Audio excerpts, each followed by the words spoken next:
আম্মা জান জিজ্ঞাসা করছিলেন, ইয়া রাসূলুল্লাহ, কিয়ামতের দিন কিরকম হবে, আমরা কিভাবে আসবো? তো আম্মা জানকে আল্লাহ রসুল বলছিলেন হুফাতান ওরাতান, পায়ে হাইটা আসবে, উলঙ্গ আসবে। আম্মা জান চিৎকার দিয়া বলছে, আলা ইয়ারা বাদুনা বাদা, আমাদের একজন আরেকজনকে দেখবে না?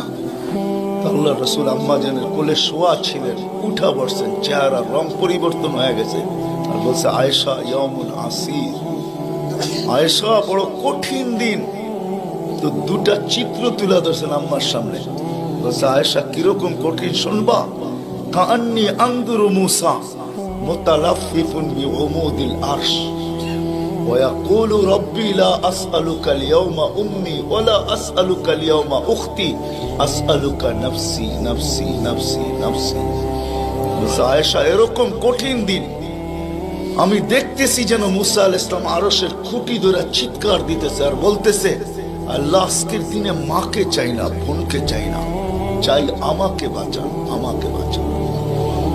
কালিমুল্লাহ, যার কিতাবটা আল্লাহ নিজের হাতে লেখছে, কাতাবাত তাওরাত বিয়াদি, যার কিতাব আল্লাহ নিজের হাতে লেখা দিয়েছেন, কালিমুল্লাহ যিনি, আল্লাহর সাথে যিনি কথা বলতেন, যার উপাধি কালিমুল্লাহ, উলুল আজমি মিনার রসুল, 5 জন নবীর ভিতরে একজন যিনি, 5 জন উলুল আজমি মিনার রসুলের ভিতরে।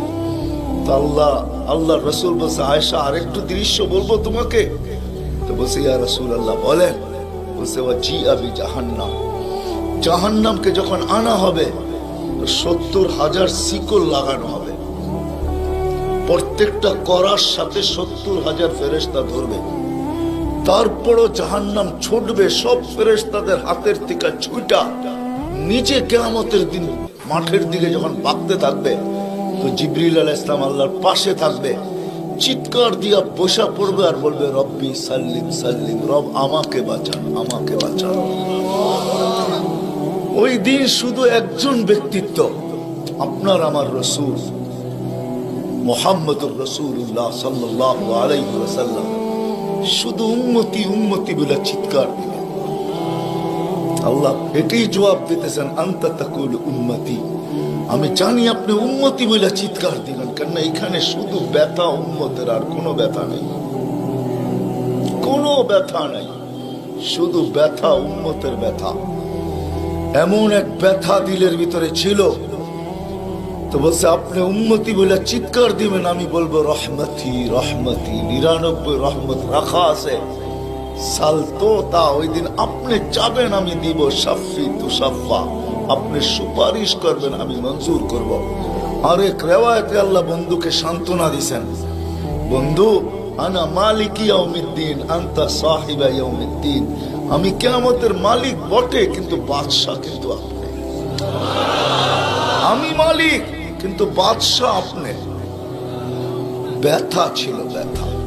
সুনামগঞ্জের মানুষ আমার চেয়ে বড় বড় ওলামার আওয়াজ করছে, আমি শুধু আপনাদেরকে একটু নবীর ব্যথা শুনাইতেছি, কিরকম ব্যথা ভিতরে ছিল। চলেন, যখন ব্যথাই শুনাইতেছিলাম তো আরেকটু শুনাই।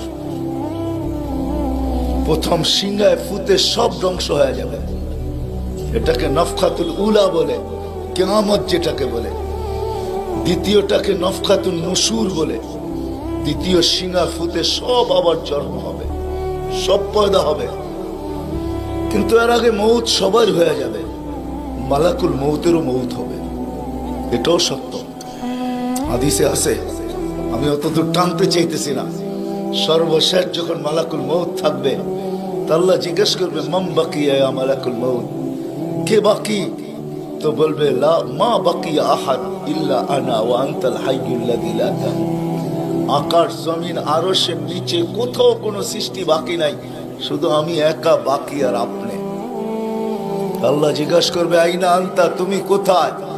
তো বলবে, তাহতা আরশিক, আমি আপনার আরশের নিচে, উপরে তো না। আল্লাহ বলবে, মাদা তারাও, আরশের নিচে তাকায় দেখো তো কি দেখা যায়?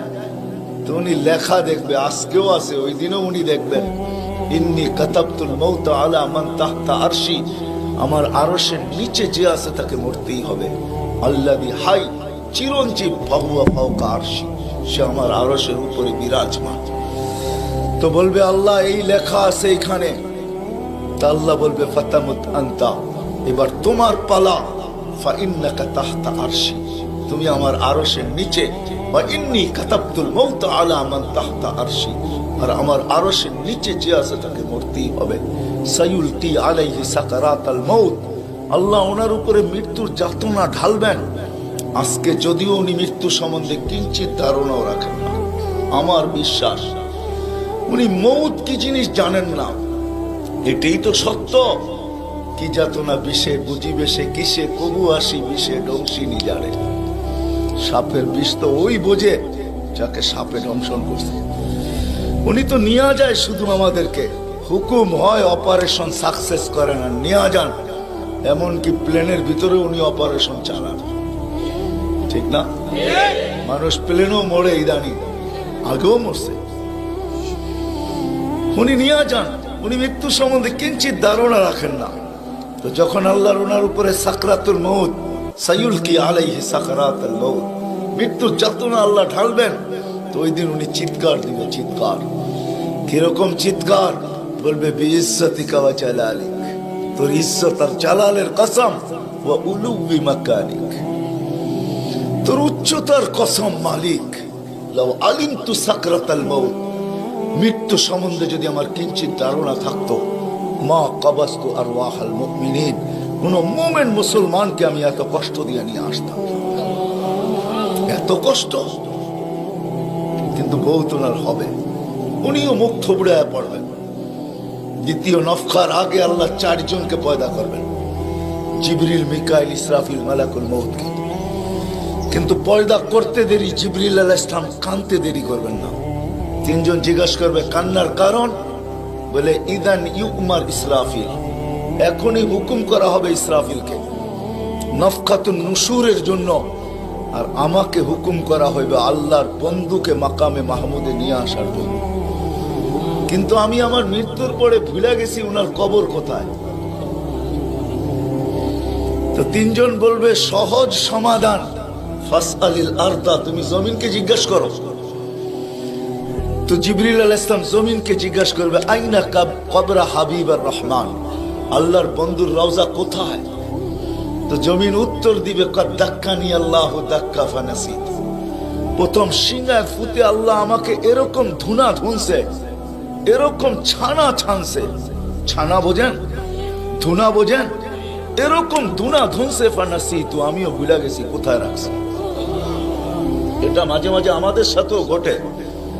টুপি যাবে খোঁজে সারা ঘরে, ঠিক না?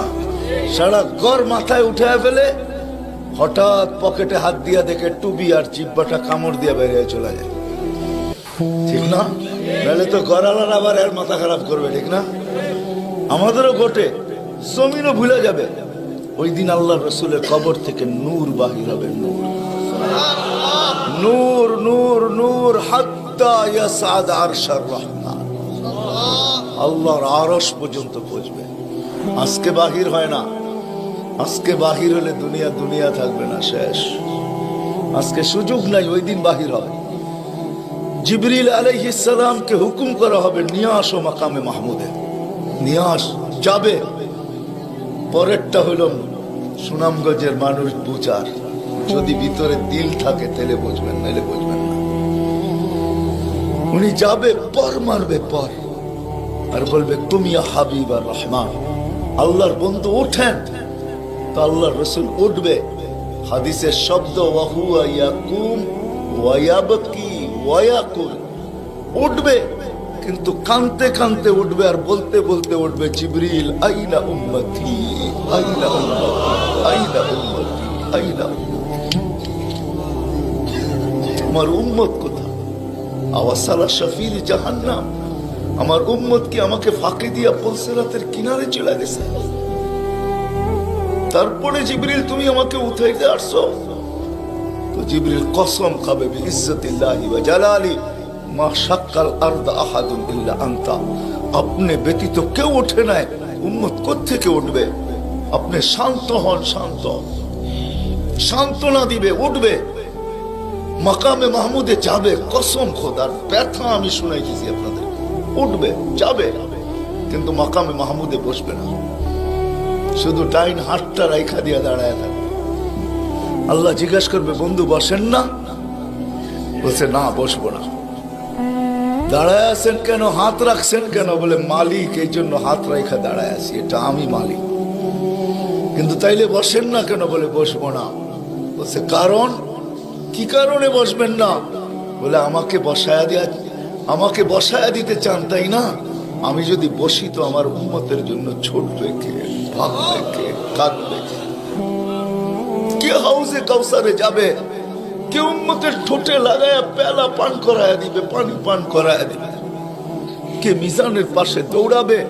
পাল্লা যদি সামনে না ঝুঁকে, তাইলে দুরুদের গাঠি নিয়া, যা আমি আপনি পড়ছি নবীর উপরে দুরুদ, ওই গাঠি গুলাকে নিজের কাঁধে করে নিয়ে চলে আসবে।